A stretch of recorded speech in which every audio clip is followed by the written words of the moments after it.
would you be willing to give up for magical power? Almost anything. Some time of my life away. I could give up body parts. I don't know, maybe a kidney? Legs, robot legs. My sense of smell? Other body parts, probably not. Depends on the power, though. I love you, Mom, but flying is really nice.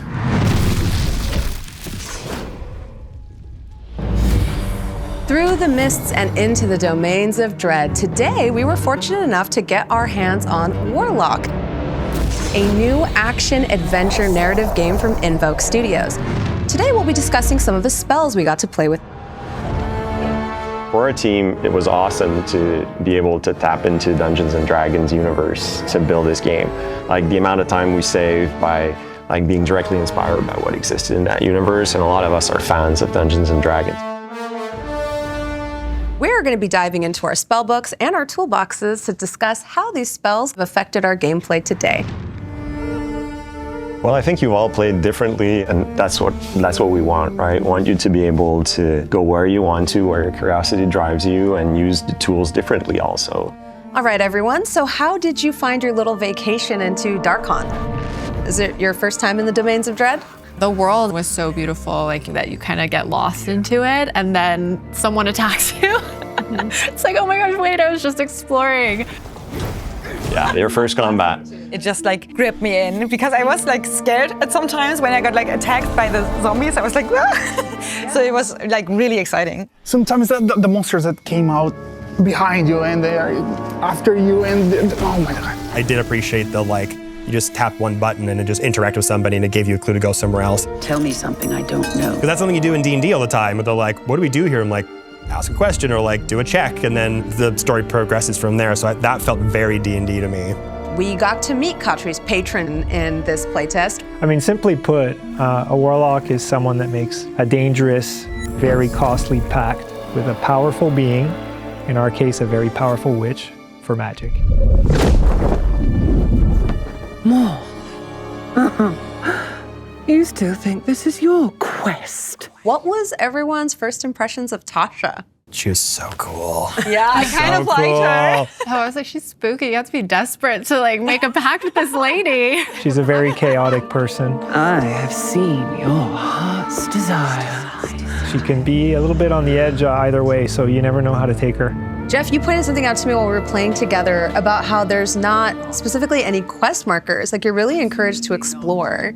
It's definitely player-driven exploration. You got to use your wits, use your tools, use your magic to find your way forward. The power of our rituals is a lot of them allows you not only to fight or explore the world, but also to solve mysteries or find what you're looking for. That's a big part also of what we want to do with our magic spells in the game.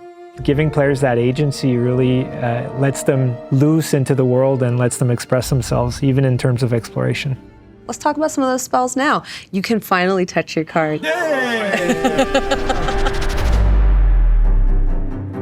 Yeah, we can start kind of looking at all of them. Yeah, let's talk about Black Tentacles. This is probably the spell that I used the most. I don't think I could have taken out the Ogre Zombie without it. It's very interesting that you can use it to be able to go across the obstacle, being able to use it to fight or to move into the map. It was very fun.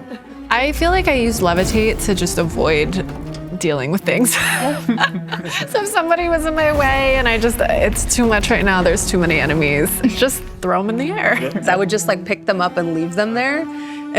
So yeah, I call it timeout. That's a valid strategy. I mean, when we designed these spells, we always thought, how can they be used in different ways, right? So combat is one obvious, but then exploring the world, reaching places, figuring out solutions to mystery, but also avoiding combat is a perfectly good strategy. Did anybody else stumble across the gust of wind and then run up when they're destabilized and hit X combo? Oh, I think I did that once. Yeah, that was super cool. A warlock obviously has powerful magic, but the melee combat is also part of what a warlock can do. This ability to mix melee and magic in combat, for us, it's key to what we wanted to give players. Oh, that's fun. Speaking of complementing magic with melee, the otherworldly leap into melee hit is so good. I think that's probably my favorite spell. Did you use that to get into the fray a little bit more, or was that a strictly non-combat spell? Use it as a superhero landing. There was a lot of people who needed to come down and be aggressive, have presence in there. I tried to reach a flying enemy. Did it work? Yeah. I actually used it a lot out of combat because I'm not good at platforming, and so it was like my little hack where instead of like having to jump from rock to rock, I would just otherworldly leap across. Was there any other spell that like spoke to you personally that you were like, this is my ride or die? Misty Step was my best friend. to run away, to run forward and get into the fight. It's very, very clever to be used against the melee combat, to the ranged. It will save your life. There are some sneak attack interactions. I was only able to pull off one. Is that like where those, what you might consider utility spells come in? Misty Step is a great example. You can use it to go through barred gates, you can use it to dodge attacks, you can use it to go down. Why would you use it instead of just like dodging, for example? It's really quick. It's really quick to pull off, it's dynamic, and so in a flash you can turn into mist. I actually like started to like phase switch more because I originally didn't really understand like how to use it, but I saw like two enemies together and was trying to figure out how to sneak up on them. And so I phase switched with one of them and turned around and like stabbed the other guard because he just didn't realize I had like swapped with his friend. Oh yeah, I So did you that can too kinda, by like- accident.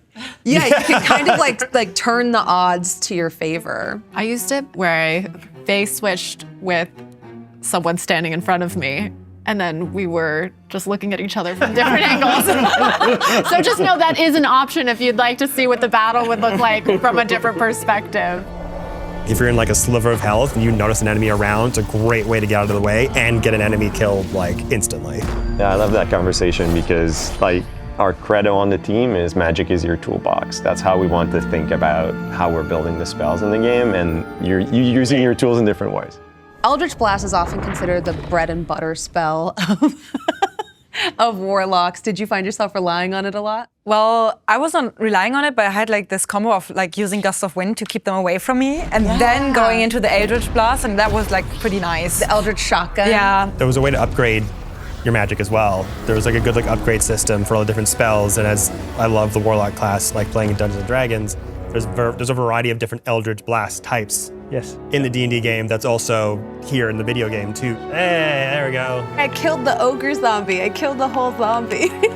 Did anybody else abuse or misuse Downpour? Oh yeah, there was that sick combo where you could change it to be raining, and then because they're all wet, you could shoot your witch bolt, and then it would electrify like numerous enemies at once. Yeah. Like there's a lot of spells that really like did a lot of expansive damage over time. You really noticed like you have to use them right, you know? Because if you were just using Witch Bolt on itself, it was like, okay. And then when you had like wet enemies, the Witch Bolt, and you just like go in there. Which like that logic isn't in a lot of games. You're like, oh, the wet doesn't mean I can electrocute them. It's not even like an option. It just like would just hit them. Yeah. Once you kind of do that, it lets off that imagination go, I'm like, what else can I combo? What else can I put together to like really, can I do anything? And like, then you kind of like test things out as you go. Yeah, I feel like there's a lot of different ways to solve some of the fights and some of the puzzles. What we think of as designers is only the starting point. So when we see things that players are surprising us with, we try to support it in the game as much as possible so that they can be really creative. It's kind of near limitless of having an idea and then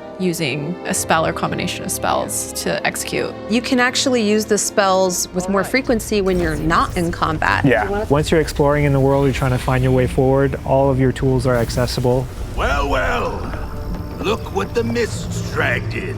Was there any of these tools that you were maybe guilty of leaning on a lot more than the others? Oh, the whip. For sure, it'll whip in everything. Oh yeah, Tasha's leash. Yeah, I was using that one a lot. Sometimes to a good success and sometimes not. Like I would like pull things towards me, just like, like go past me, or accidentally using it to my advantage. Tasha's leash is a new one, and for us it was fitting. So it allows her to grab object as if from an ethereal whip and then bring them to her, but also grab monsters or characters and bring them to her. And then she can just throw them also or put them down. So it allows you to interact with your environment, but you can also use it as a weapon. So it's very versatile. We want you to learn what you need to learn as you play the game, like any other action adventure game. And hopefully we're able to strike that balance. I'm so excited to further get my hands on it because I feel like the more familiar you get with these spells, the more creative you can get.